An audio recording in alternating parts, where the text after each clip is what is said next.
Huyu bwana mdogo aliyetupia mabao mawili jana alikuwa na wakati mzuri sana. Tumeitazama ile mechi kwa pamoja, tumeona namna ambavyo alikuwa anafanya kazi, lakini kwake ilikuwa rahisi kiasi gani yeye kutimiza hayo majukumu?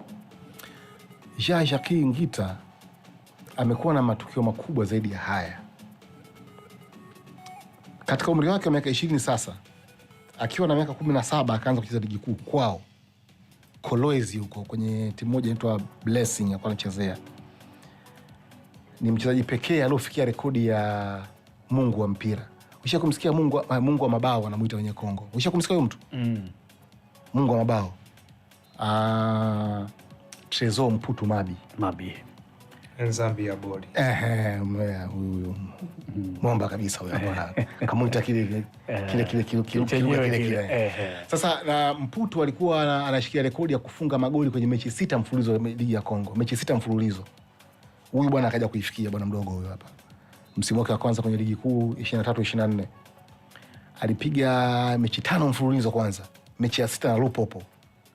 Wakasema sasa tuone. Kawafunga wengine. Unajua ligi ya Kongo, of course ligi zote duniani kuna timu zile kubwa. Ndio. So alikuwa haja kukutana na Mazembe, Lupopo, Vita Club, DSMP, hizi alikuwa haja kukutana nazo hizi. Ila timu zingine zote kazifunga. Sasa mechi ya 6 anakuja Lupopo sasa.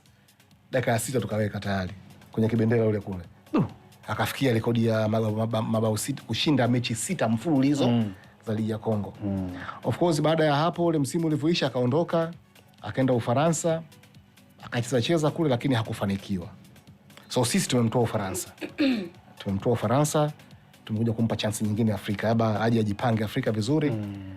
Amekuja na bahati mbaya alikuwa na siku kadhaa ya kucheza mpira. Kwa hiyo alianza chini sana.